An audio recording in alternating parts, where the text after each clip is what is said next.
নবী করিম সাল্লাল্লাহু আলাইহি ওয়াসাল্লাম বলেছেন, যে ব্যক্তি আরাফার দিনে সওম রাখবে, রোজা রাখবে, হজ করতে এসেছে, হাজি নয় এমন ব্যক্তি, হাজিদের জন্য নয়, বাইরে যারা আছে আমরা তাদের জন্যে, যে ব্যক্তি আজকের দিনে সওম রাখবে তার পূর্ববর্তী 1 বছর এবং পরবর্তী 1 বছরের গুনাহ আল্লাহ পাক মাফ করে দেবেন ইনশাআল্লাহ তাআলা। আর এই দিনটাকে নিয়ে, রোজা নিয়ে অনেক কনফিউশন আমাদের মধ্যে চলে আসছে এখন, আজকে রাখবো না কালকে রাখবো ইত্যাদি। হাদিসের মধ্যে ইয়াউমুল আরাফা শব্দ এসেছে, আরাফার দিনে সওমের কথা এসেছে, ইয়াউমুত তাসি বা নবম দিনের কথা আসে নাই। এটা নিয়ে যদিও বা ওলামায়ে কেরামের মধ্যে ইখতিলাফ লক্ষ্য করা যাচ্ছে, সবচেয়ে বেস্ট ডিসিশন হচ্ছে আজকেও রাখি কালকেও রাখি, সিম্পল সলিউশন। আজকেও রাখেন, আগামীকালকেও রাখেন, ইনশাআল্লাহ আপনি পুরোটার নেকি পেয়ে যাবেন ইনশাআল্লাহ তাআলা। তবে আমার মত আজকের দিনে রোজা রাখাটাই আরাফার সওম, এটা আমার ব্যক্তিগত মত। যদি এর সাথে কেউ দ্বিমত পোষণ করেন, আমি তার সাথে যুদ্ধ করতে যাব না, ঠিক আছে। এরপরে আসি, এই দিন একটা স্পেশাল আয়াত নাজিল হয়েছে আরাফার দিনে, স্পেশাল একটা আয়াত, সেটা হচ্ছে সূরা মাইদার 3 নম্বর আয়াত। আয়াতটা হচ্ছে আল ইয়াউমা আকমালতু লাকুম দীনাকুম। নবী করিম সাল্লাল্লাহু আলাইহি ওয়াসাল্লাম বিদায় হজের ভাষণ দিলেন, আল্লাহর পক্ষ থেকে আয়াত নাজিল হলো, আল ইয়াউমা আকমালতু লাকুম দীনাকুম, আজকের দিনে আমি তোমাদের উপরে দিন ইসলামটাকে কামেল করে দিলাম। কামেল মানে কি? পরিপূর্ণ করে দিলাম, একদম পরিপূর্ণ। ইসলামে ঢোকানোরও কিছু সুযোগ নাই, বের করারও কোনো সুযোগ অবকাশ নাই। ওয়াতমামতু আলাইকুম নি'মাতি, তোমাদের উপর আমার নিয়ামতকে পরিপূর্ণতা দান করলাম। ওয়া রাদিতু লাকুমুল ইসলাম দীনান, এবং দিন ইসলামকে তোমাদের উপর মনোনীত করে আমি সন্তুষ্ট হয়ে গেলাম। সুবহানাল্লাহ। এটা কিন্তু একটা কনক্লুসিভ আয়াত, মানে দীর্ঘ 23 বছর নবী সাল্লাল্লাহু আলাইহি ওয়াসাল্লাম স্ট্রাগল করেছেন, দিন প্রচার করেছেন, প্রসার করেছেন, প্রতিষ্ঠা করেছেন। এরপর আল্লাহ পাক একটা কনক্লুসিভ আয়াত নাজিল করে এই দিনটার মধ্যে একটা ইতিবাচক ভূমিকা টেনে দিলেন। অতএব এই দিনটা খুশির, এই দিনটা আনন্দের, এবং এই দিনটা ইবাদতের, উদযাপন করার, এটা আমাদের সংস্কৃতি। আমি এর বিষয়ে একটু পরে কথা বলছি ইনশাআল্লাহ। এরপরে চলে আসেন, আজকের দিন একটা দুটো দোয়া আপনারা পড়বেন স্পেশালি। একটা হলো তাকবীর, যেটা আমরা দেই, আল্লাহু আকবার লা ইলাহা ইল্লাল্লাহ ওয়াল্লাহু আকবার ওয়ালিল্লাহিল হামদ, এবং আয়ামে তাশরিকের শেষ পর্যন্ত, মানে ঈদুল আজহার 3 দিন পর্যন্ত এটা পড়তেই থাকবেন ইনশাআল্লাহ তাআলা। আর সকল নবীগণের একটা শ্রেষ্ঠ দোয়া আছে, যত নবী ছিলেন পৃথিবীতে তারা সবাই যত দোয়া করেছেন তার মধ্যে একটা দোয়াকে শ্রেষ্ঠ বলা হয়। শিখিয়ে দেব কোনটা?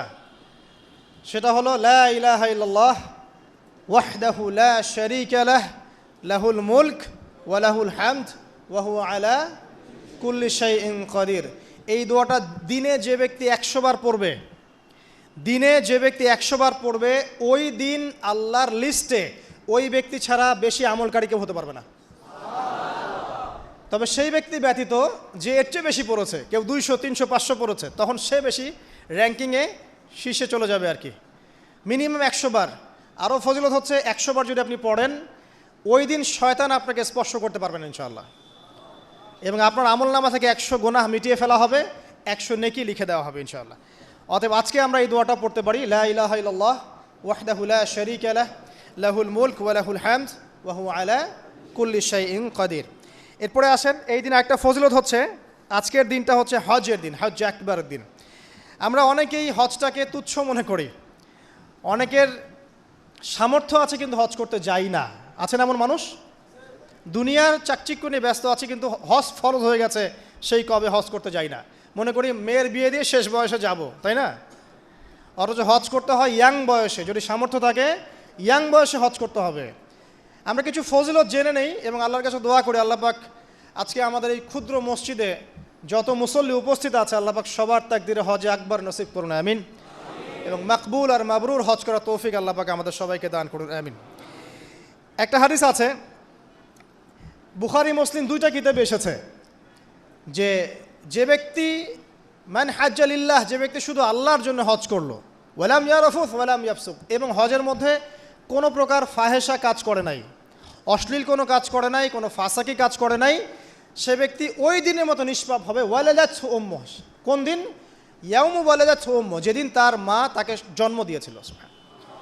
এটা সবচেয়ে বড় বেনিফিট। আরেকটা হাদিসে আছে যে মাকবুল হজ, একটা মাকবুল হজের জাযা জান্নাত ছাড়া আর কিছুই না। একটা মাকবুল হজের জাযা বা প্রতিদান হচ্ছে জান্নাত ছাড়া আর কিছুই না। একটা হাদিস পড়লাম গতকালকে, সেটা হলো নবী করিম সাল্লাল্লাহু আলাইহি ওয়াসাল্লাম বলছেন, এই উম্মতকে লক্ষ্য করে, তোমাদের যাদের হজ করার সামর্থ্য আছে এবং যাকে কঠিন কোনো রোগ আক্রমণ করেনি, 1, 2, যাকে কোনো অত্যাচারী শাসক বাধা দেয়নি, 2, এবং 3, যার আর্থিক সামর্থ্য আছে, গরিব মিসকিন না, আর্থিক সামর্থ্য আছে, 3টা শর্ত যার পূরণ আছে, তারপরেও যে ব্যক্তি হজ করলো না আমার উম্মতের মধ্যে, সে ইহুদি হয়ে মরুক বা নাসারা হয়ে মরুক, এতে আমার কিচ্ছু যায় আসে না। নাউজুবিল্লাহ, শুনতে পাচ্ছেন কথা? মানে হজের সামর্থ্য আছে, রোগ নাই, অর্থনৈতিক সামর্থ্য আছে, কোনো শাসক তাকে বাধাও দিচ্ছে না, এরপরেও সে হজ করলো না, নবীজি বলছেন এ ইহুদি হয়ে মারা যাক বা নাসারা হয়ে মারা যাক, এতে আমার কিচ্ছু যায় আসে না। নাউজুবিল্লাহ। তারপরে শোনেন, 3 শ্রেণীর মানুষ আল্লাহ রাব্বুল আলামিনের মেহমান।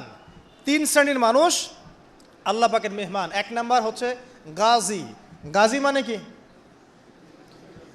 ইসলামের জন্য যুদ্ধ করেছে, অন্য কোনো জন্য নয়, দিন ইসলামের জন্য যুদ্ধ করেছে, বিজয় লাভ করেছেন, নাম কি? গাজী। এই ব্যক্তি আল্লাহর মেহমান। যেমন আবু বকর সিদ্দিক, ওমর, ওসমান, আলী রাদিয়াল্লাহু আনহুম, তারা ইসলামের জন্য যুদ্ধ করেছিলেন না, তারপরে তারা জীবিত ছিলেন না, তারা তখন গাজী হিসেবে বেঁচে ছিলেন। ঠিক আছে। 2 নাম্বার হচ্ছে মুতামির, মানে ওমরাকারী, যে ব্যক্তি ওমরা করতে গিয়েছে সে আল্লাহর মেহমান। আর 3 নাম্বার এই যে হাজি, যে ব্যক্তি হজ করতে গিয়েছে সে আল্লাহ পাকের মেহমান। আমাদের একটা কর্তব্য আছে, এটাও একটা হাদিসে এসেছে, নবী করিম সাল্লাল্লাহু আলাইহি ওয়াসাল্লাম বলেছেন, ইদা লাকিতাল হাজ, যখন তুমি কোনো হাজির সাথে দেখা করবে, সাক্ষাৎ পাবে, ফাসাল্লিম আলাইহি, তখন তাকে সালাম দিও, তখন তাকে সালাম দিও, এবং তার সাথে মোসাফা করবে। তার সাথে কি করবে? মোসাফা করবে। এখন 1 হাতে না 2 হাতেই তর্কে যাওয়ার দরকার নেই, মোসাফা করেন। 1 হাতে পারলে 1 হাতে করেন, 2 হাতে পারলে 2 হাতে করেন, এটা নিয়ে তর্ক করার দরকার নেই, মোসাফা করেন। ঠিক আছে। মানে আমরা তো তর্কের শেষ নাই, যে কোনো ইস্যু পাইলেই তর্ক। আরাফা নিয়ে তর্ক, তারাবি নিয়ে তর্ক, ঈদের তাকবীর নিয়ে তর্ক, হ্যাঁ, রাকাত সংখ্যা নিয়ে তর্ক, মোসাফা নিয়ে তর্ক, বাকি রাখছে কি সেটা জানি না। আর এই তর্কগুলো করতে করতে দেখবেন ইসলামের বেসিক জিনিসগুলোই নাই, গায়েব। ইসলামী না আছে খেলাফা, ইসলামী না আছে এমারা, না আছে ইউনাইটেড কোনো ইসলামিক কমিউনিটি, না আছে ইসলামিক কোনো ইকোনমিক্সের বেস, না ইসলামিক কোনো মিডিয়া, না ইসলামিক কোনো কিছুই নাই। যা আছে প্রোটেস্ট্যান্ট ভার্সন, মানে নামাজ, রোজা, হজ, যাকাত, এগুলাই। আর এগুলো নিয়ে আমরা এখন তর্ক করছি। ব্যক্তি পর্যায়ে দিন আছে, বাকি বাইরে আর দিন নাই। মসজিদের মধ্যে আসবে পাক্কা নামাজি, মসজিদ থেকে বের হয়ে গেল সুদখোর। তো আল্লাহ হেফাজত করুক আমাদেরকে। আমাদের বড় বড় ইস্যুগুলো নিয়ে বেশি কথা বলা উচিত। মোসাফে 1 হাতে হবে না 2 হাতে, এর জন্য কি জান্নাত জাহান্নামের ফয়সালা হয়ে যাবে? তাই মনে হয় আপনাদের? সুবহানাল্লাহ। একজন বলছে ইশারা করতে হবে তাশাহুদে এভাবে, আরেকজন বলছে একটু নড়াতে হবে। এই মাসআলাটার জন্য কি আপনার জান্নাত জাহান্নামের ফয়সালা হয়ে যাবে মনে হচ্ছে আপনার? অথচ আকীদার ঠিক নাই, এদিকে আমলের ঠিক নাই, অর্থনৈতিক জীবনের ঠিক নাই, মুআমালাতের ঠিক নাই, সম্পত্তির বন্টন মেরাজের ঠিক নাই, এগুলো ঠিক নাই, এবং আল্লাহর জমিন, আল্লাহর দিন বাস্তবায়নের কোনো চেষ্টাই নাই, অথচ এগুলো নিয়ে ব্যস্ত হয়ে আছে। আল্লাহ পাক আমাদের বিচক্ষণতা দান করুন, দূরদর্শিতা দান করুন, আমিন। আসুন, মোসাফা করতে বলেছেন নবীজি, তারপরে বলবেন যে মুরহু, তাকে আদেশ করুন। এখানে আদেশ মানে হচ্ছে অনুরোধ করুন, তাকে আদেশ করুন বা অনুরোধ করুন, আই ইস্তাগফিরুল্লাহকে, সে যেন তোমার জন্য ইস্তেগফার করে। কে? যে ব্যক্তি হজ করে এসেছে, হাজি, তাকে সালাম দিবেন, মোসাফা করবেন, দিয়ে বলবেন যে ভাই আপনি আমার জন্য একটু দোয়া করেন। কারণ ফাইন্নাহু মাগফুরুন লাহ, কারণ সে ব্যক্তি একজন ক্ষমাপ্রাপ্ত মানুষ। তবে একটা বিষয়, মানুষের সম্পদ আত্মসাৎ করে সুদের টাকা দিয়ে, ঘুষের টাকা দিয়ে, প্রতারণা, বাটপাড়ি, দুর্নীতির টাকা দিয়ে হজ করতে গিয়ে কতটুকু মাগফুর হয়ে আসা যাবে, এটা একটা প্রশ্নবিদ্ধ বিষয়। তো এই বিষয়গুলোকে ক্লিয়ার করে হজ করতে যাওয়া উচিত। আল্লাহ পাক আমাদেরকে তৌফিক ইনায়াত করুন, আমিন।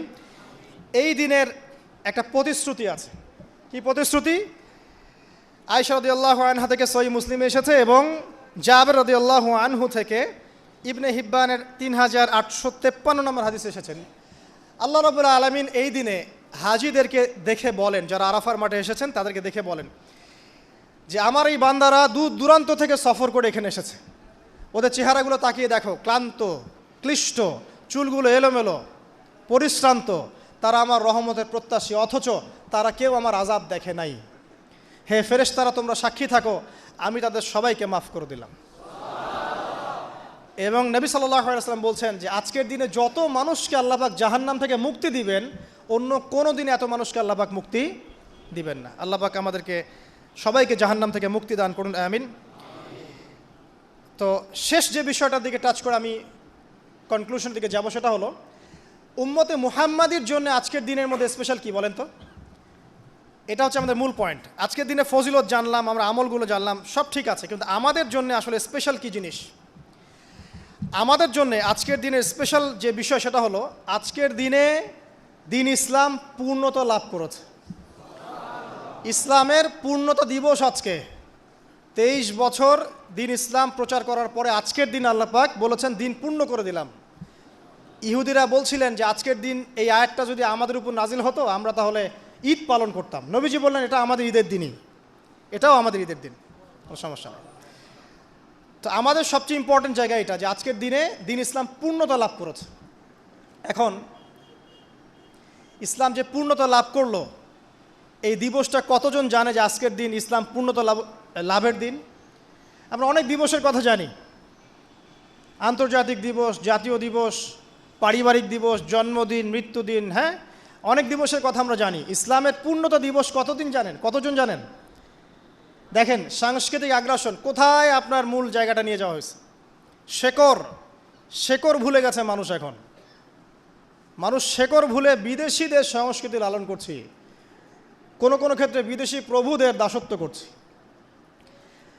23 বছর নবী সাল্লাল্লাহু আলাইহি ওয়াসাল্লাম দিনের জন্য অক্লান্ত মেহনত করেছেন। ওয়াহি আসার পর থেকে প্রথম 3 বছর গোপন দাওয়াত দিয়েছেন, একদম গোপনে গোপনে দাওয়াত দিয়েছেন। আবু বকর, ওসমান, ওমর, আলী এরকম কিছু সাহাবী ইসলাম কবুল করেছেন। আস্তে আস্তে দাওয়াত প্রচার লাভ করেছে। যত প্রসার হয়েছে তত মানুষের অত্যাচার বেড়েছে। এক পর্যায়ে তাকে সাহাবী থেকে আবিসিনায় হিজরত করতে পাঠাতে হয়েছে। তারপর তিনি তায়েফে গিয়েছেন, ওখান থেকে রক্তাক্ত হয়ে মক্কায় এসেছেন। আবার সেখান থেকে ইয়াসরিব, মদিনায় গিয়েছেন। ইয়াসরিবের মানুষ ইসলাম কবুল করেছিল। তারা নবী সাল্লাল্লাহু আলাইহি ওয়াসাল্লামকে আশ্রয় দিলেন, সাহাবীদেরকে আশ্রয় দিলেন। নবীজি সেখানে গিয়ে একটা ইসলামিক কমিউনিটি গড়লেন, মসজিদে নববী গড়লেন, সেখানে অর্থনীতি স্ট্রং করলেন, সেখানে একটা ইমারা গঠন করলেন, সেখানে একটা জামাআ গঠন হলো। এরপরে যখন মুশরিকরা তাদেরকে আক্রমণ করতে শুরু করলো তখন বদরের যুদ্ধ হয়ে গেল, তারপর উহুদ, তারপর খন্দক, তারপর আপনার এই যে হুদাইবিয়া, খাইবার, হতে হতে চলতে থাকলো। এক পর্যায়ে পররাষ্ট্রনীতি অ্যাপ্লাই করলেন, রোমের সম্রাটকে দাওয়াত দিচ্ছেন, মিশরের মুকাউকিয়াসকে দাওয়াত দিচ্ছেন, পারস্যের খসরুকে দাওয়াত দিচ্ছেন, সব জায়গায় দাওয়াতি কাজ ছড়িয়ে পড়তে লাগলো। 23 বছর অক্লান্ত পরিশ্রম। এক পর্যায়ে এই যে শেষে একদম জীবনের শেষ পর্যায়ে এসে তিনি বিদায় হজ করলেন। একটাই হজ করেছেন তিনি, নবী সাল্লাল্লাহু আলাইহি ওয়াসাল্লাম, এই একটা হজই করেছেন জীবনে। এবং সেই হজের দিন যখন এই ভাষণ তিনি দিচ্ছেন তখন আল্লাহ পাক এই আয়াতটা নাজিল করে দিনটাকে পরিপূর্ণতা দান করলেন। আজকের দিনের মূল শেকড়টা কোথায় বুঝতে পারছেন? এই 23 বছরের দাওয়াতি জীবনের পরিসমাপ্তি এখানে। আজকের দিনের পরে আসলে পূর্ণাঙ্গ কোনো সূরা নাজিল হয়নি। সর্বশেষ নাজিল হয়েছে সূরা নাসর, ইযা জাআ নাসরুল্লাহি ওয়াল ফাতহ। এরপরে বিচ্ছিন্ন দু একটা আয়াত নাজিল হয়েছে, কিন্তু পূর্ণাঙ্গ আর কোনো সূরা নাজিল হয়নি। আজকের দিনের পর নবী সাল্লাল্লাহু আলাইহি ওয়াসাল্লাম মাত্র 80 বা 83 দিন বেঁচে ছিলেন। সর্বশেষ যে কথাটা আমরা শুনবো এখন সেটা হলো নবী করিম সাল্লাল্লাহু আলাইহি ওয়াসাল্লাম আজকের এই দিনে জনগণকে উদ্দেশ্য করে কিছু কথা বলেছিলেন। এই কথাগুলো বলে তিনি আজকের হজটা শেষ করেছেন। আমরা অনেকেই এই ভাষণটা সম্পর্কে জানি না। আমরা অনেক ভাষণ নিয়ে এখন গর্ব করি। নবী করিম সাল্লাল্লাহু আলাইহি ওয়াসাল্লামের এই যে সর্বশ্রেষ্ঠ ভাষণ, এটা কতজন জানেন? বিদায় হজের ভাষণ। কতজন জানেন বিদায় হজের ভাষণে নবী সাল্লাল্লাহু আলাইহি ওয়াসাল্লাম কী বলেছিলেন উম্মতকে? আমরা একটু আপনাদেরকে শোনাবো, শুনিয়ে ইনশাআল্লাহ লেকচারটা শেষ করব।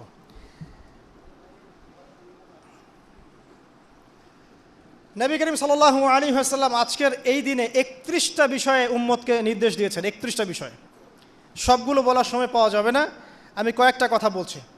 খুব ভালো হতো যদি আমি অ্যারাবিকটা বলার পরে বাংলাটা বলার সময় পেতাম। আমার হাতে 5 মিনিট সময় আছে এখন, কারণ অ্যারাবিকটার যে ভাব গাম্ভীর্যটা বাংলায় আসলে আসবে না। তারপরে আমি চেষ্টা করছি। নবী করিম সাল্লাল্লাহু আলাইহি ওয়াসাল্লাম সবার সামনে দাঁড়িয়ে দীর্ঘ 23 বছর অক্লান্ত পরিশ্রম করে দাওয়াতি মিশন কমপ্লিট করার পরে সবাইকে সমবেত করে একটা হজ করলেন। হজ করার পরে তিনি গুরুগম্ভীর কণ্ঠে বলছেন, হৃদয়ের সমস্ত আবেগ বের করে দিয়ে বলছেন, হে জনগণ, আইয়ুহান নাস, হে জনগণ, আমি জানি না আজকের পর তোমাদের সাথে আমি কখনো মিলিত হতে পারবো কিনা। একটু চিন্তা করেন, সাহাবীরা সামনে দাঁড়িয়ে আছেন, নবীজি দাঁড়িয়ে এই কথাটা বলছেন, হে জনগণ, আমি জানি না আজকের পরে আমি তোমাদের সাথে মিলিত হতে পারবো কিনা, অতএব যে ব্যক্তি আজকে আমার এই কথাগুলোকে স্মরণ রাখবে সে যেন অন্যের কাছে এই কথাগুলো পৌঁছে দেয়। হতে পারে যার কাছে পৌঁছে দেওয়া হচ্ছে সেই এই কথাগুলোকে বেশি সংরক্ষণ করতে পারবে। আল্লাহ পাক তার প্রতি রহম করুন যে আমার এই কথাগুলোকে অন্যের কাছে পৌঁছে দিবে।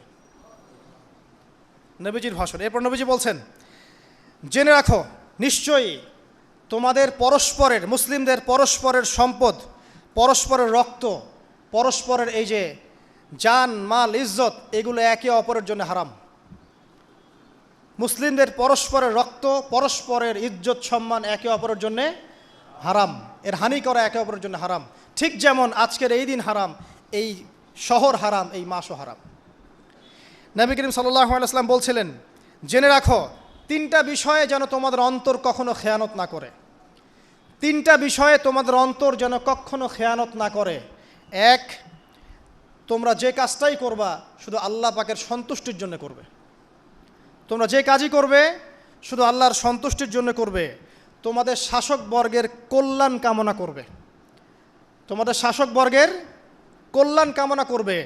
3 নাম্বার, মুসলিমদের জামাতকে আঁকড়ে ধরে রাখবে, মুসলিমদের ইউনাইটেড কমিউনিটিকে আঁকড়ে ধরে থাকবে। এই 3টা বিষয় পালনের ক্ষেত্রে তোমাদের অন্তর যেন খেয়ানত না করে। এদিন সূর্য ঢলে যাওয়ার পরে নবী সাল্লাল্লাহু আলাইহি ওয়াসাল্লাম আরও বললেন, শুনে রাখো হে মানব জাতি, এটা ভালো করে শোনেন, শুনে রাখো হে মানব জাতি, নিশ্চয়ই আমি মুহাম্মদ সাল্লাল্লাহু আলাইহি ওয়াসাল্লাম জাহেলি যুগের যত কুপ্রথা আছে সমস্ত কুপ্রথাকে আমার পায়ের তলে পিষ্ট করে গেলাম। জাহেলি যুগে কী ছিল ভাই? শিরিক ছিল, সুদ ছিল, মাদক ছিল, নারীর অবমাননা ছিল, কন্যা সন্তানকে দাফন করা হতো, রক্তক্ষয়ী হানাহানি মারামারি কাটাকাটি ছিল। এগুলো সব কিছুকে আমি আমার পায়ের তলে দাফন করে গেলাম। এটা কি দাফন হয়েছে? তিনি বলছেন, নিশ্চয়ই আমি জাহেলি যুগের সুদকে আমার পায়ে তলে পিষ্ট করে যাচ্ছি। সর্বপ্রথম যার সুদ আমি পিষ্ট করছি তিনি হচ্ছেন আব্বাস ইবনে আব্দুল মুত্তালিব, আমার চাচার সুদ।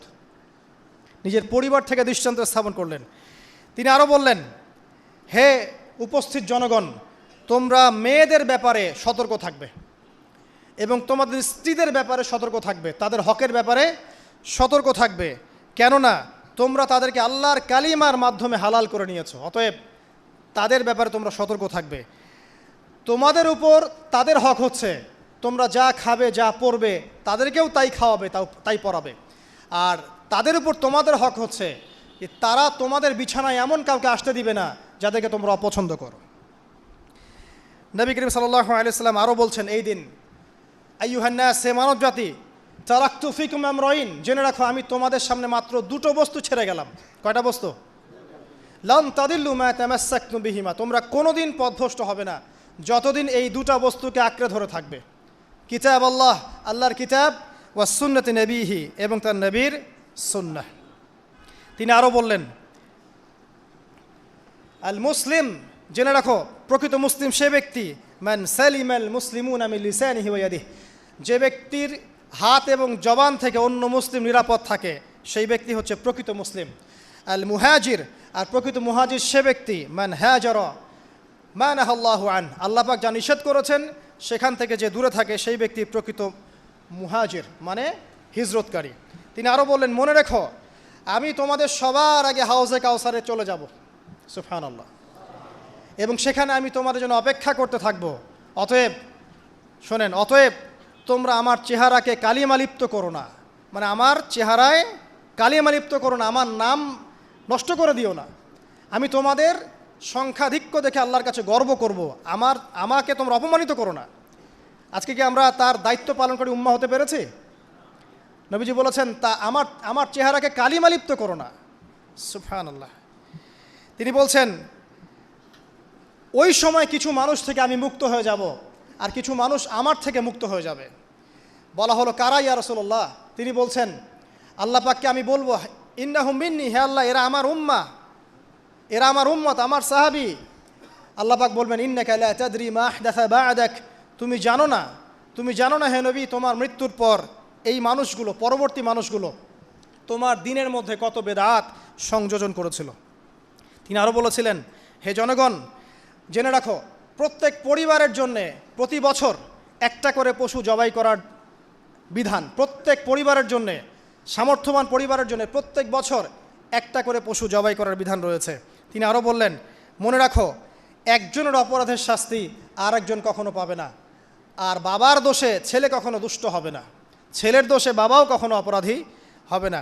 তিনি আরও বললেন, জেনে রাখো হে মানব জাতি, নিশ্চয়ই শয়তান এই বিষয় থেকে নিরাশ হয়ে গেছে যে তোমরা শয়তানের ইবাদত করবে। শয়তান নিরাশ হয়ে গেছে, কিন্তু শয়তান নিরাশ হয়নি একটা বিষয় থেকে, যে তোমরা একে অপরে হানাহানি, কাটাকাটি, ফিতনা, ফাসাদে ব্যস্ত থাকবে, যেমনটা এখন আমরা করছি। আমরা কিন্তু সরাসরি কখনো শয়তানের ইবাদত করছি না, করছি, কিন্তু মুসলিমরা এখন পরস্পরে হানাহানি, কাটাকাটি, ফাসাদে লিপ্ত আছে। তিনি আরও বললেন যে একজন মুসলিমের জন্য হালাল নয় অন্য মুসলিমের সম্পদ আত্মসাৎ করা, যতক্ষণ না সে স্বেচ্ছায় খুশি মনে তোমাকে সম্পদ প্রদান করে। অতএব তোমরা একে অপরের প্রতি জুলুম করবে না। তিনি আরও বললেন, সাবধান, আমার ইন্তেকালের পরে তোমরা একে অপরের গর্দান উড়িয়ে কাফের হয়ে যেও না। সাবধান, আমার ইন্তেকালের পর তোমরা একে অপরের গর্দান উড়িয়ে কাফের হয়ে যেও না। তিনি আরও বলেছেন, একজন মুসলিম আরেকজন মুসলিমকে গালি দিতে পারে না। যদি একজন মুসলিম আরেকজন মুসলিমকে গালি দেয়, এটা হচ্ছে ফাসেকি, এবং একজন মুসলিম যদি আরেকজন মুসলিমের সাথে যুদ্ধ করে, এটা হবে এক প্রকার কুফরি। তিনি আরও বলেছেন, হে জনগণ, জেনে রাখো আমার পরে কোনো নবী নেই, আর আমার পরে তোমরা ব্যতীত আর কোনো উম্মতও নেই। এর চেয়ে স্পষ্ট কথা হতে পারে? আমার পরে কোনো নবী নেই, আর আমার পরে তোমরা ছাড়া কোনো উম্মতও নেই। তাহলে আমরা যখন নতুন নতুন নবী বানিয়ে নিচ্ছি, কোনো কোনো ক্ষেত্রে বলছি একজন ব্যক্তি ছিলেন, সে নিজে ঈসাও ছিল, সে মাহদিও ছিল, সে নবীও ছিল, নাউযুবিল্লাহ। এবং দিন দিন মানুষ এই খাতায় নাম লিখাচ্ছে, সুবহানাল্লাহ। সর্বশেষ তিনি বললেন যে যদি তোমাদের উপরে, হে মানব জাতি জেনে রাখো, যদি তোমাদের উপরে একটা নাক কাটা কালো কুৎসিত কোনো আমির বা শাসকও চলে আসেন, এবং সে যদি তোমাদেরকে আল্লাহর রাস্তায়, আল্লাহর কিতাব সুন্নাহ অনুযায়ী পরিচালিত করেন, তোমরা অবশ্যই তার আনুগত্য করবে, তার বিরুদ্ধে বিদ্রোহ করবে না, তার আনুগত্য করবে। জেনে রাখো, শেষে তিনি বলেন, জেনে রাখো হে মানব জাতি, আজকে থেকে কুল্লুকুম মিন আদম, তোমরা সবাই আদম সন্তান, ও আদামু মিন তুরাব, আর আদম হচ্ছে মাটির সন্তান।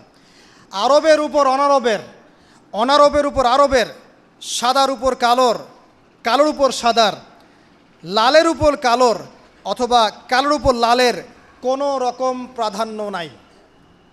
ইল্লা তাকওয়া, শুধু তাকওয়া ব্যতীত। যে ব্যক্তি বেশি মুত্তাকি, সে আল্লাহর কাছে বেশি মর্যাদার অধিকারী হবে ইনশাআল্লাহ তাআলা। সর্বশেষ তিনি আঙ্গুলটা উঁচু করলেন, নিজের শাহাদাত আঙ্গুলি উঁচু করে আকাশের দিকে তাকালেন, এরপর জনগণের দিকে তাকালেন, তাকিয়ে বললেন যে তোমাদের ব্যাপারে, হে জনগণ, তোমাদের ব্যাপারে আমাকে আল্লাহ জিজ্ঞাসা করবেন, ফামা আনতুম কাইলুন, তোমরা ওই সময় কি বলবে আমার সম্পর্কে? তখন সাহাবীরা বললেন, আমরা বলবো যে আপনি বাল্লাগতা রিসালাতাক, আপনি আপনার রিসালাত পৌঁছে দিয়েছেন, ওয়াজ্জা আমানাতাক, আপনার আমানত পূর্ণ করেছেন, ওয়া নাসাহতা উম্মাতাক, এবং আপনি আপনার উম্মতকে নসিহত করেছেন। সুবহানাল্লাহ। এরপরে তিনি আকাশের দিকে তাকিয়ে বললেন, আল্লাহুম্মা ফাশহাদ, হে আল্লাহ আপনি সাক্ষী থাকেন, আল্লাহুম্মা ফাশহাদ, হে আল্লাহ আপনি সাক্ষী থাকেন, আল্লাহুম্মা ফাশহাদ, হে আল্লাহ আপনি সাক্ষী থাকেন যে আমি আমার দায়িত্ব পৌঁছে দিয়েছি। এরপরে নাজিল হলো আল ইয়াউমা আকমালতু লাকুম দীনাকুম ওয়া আতমামতু আলাইকুম নি'মাতি ওয়া রাদিতু লাকুমুল ইসলামা দীনান। এই হলো বিদায় হজ, আজকের এই আরাফার প্রেক্ষাপট। আমরা কতজন এটা নিয়ে চিন্তা করেছি? 1 মিনিট একটু বলে শেষ করি। দেখেন, শেষ ওসিয়ত যেগুলো হয় মানুষের, এটা খুব হৃদয় বিদারক হয় না?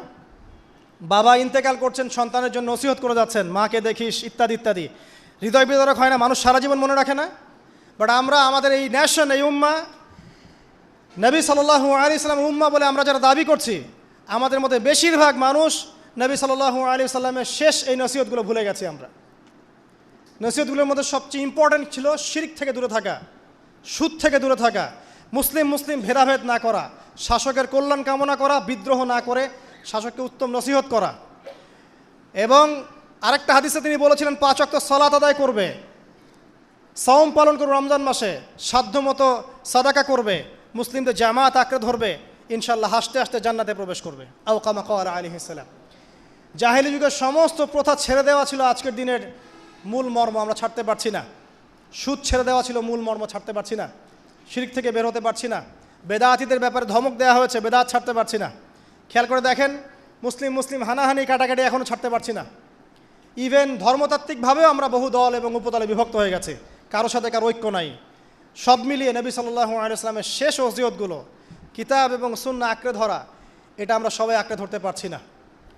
আজকের এই দিবসগুলো এই জন্যই আল্লাহ পাক বারবার ফিরিয়ে দেন, যাতে করে এগুলো নিয়ে আলোচনা হয়, আমরা এগুলো জানতে পারি এবং আমল করতে পারি, এই চেতনাগুলো লালন করতে পারি, নিজেরাও শিখি, পরিবারকেও শেখাই, আগামী প্রজন্মকেও শেখাই ইনশাআল্লাহ তাআলা। আশা করছি ইনশাআল্লাহ আমরা যদি নাও পারি, একসময় এমন একটা প্রজন্ম আসবে যারা নবী সাল্লাল্লাহু আলাইহি ওয়াসাল্লামের উম্মার মতো উম্মাহ হবে ইনশাআল্লাহ। অতএব প্রিয় দিনী ভাইয়েরা, আসুন আজকের দিন জুমার দিন, আমরা এই দিনে ইবাদতগুলো বাড়িয়ে দেই, আরাফা, সাম এবং দোয়া, জিকির আজগারগুলো বাড়িয়ে দেই, একই সাথে আসন্ন কোরবানির প্রস্তুতি গ্রহণ করি, এবং আজকের দিনে আরাফার এই দিনে হাজিদের সাথে আমরাও শরীক হয়ে আল্লাহর কাছে বলি যে আল্লাহু আকবার, লা ইলাহা ইল্লাল্লাহ, ওয়াল্লাহু আকবার, ওয়ালিল্লাহিল হামদ।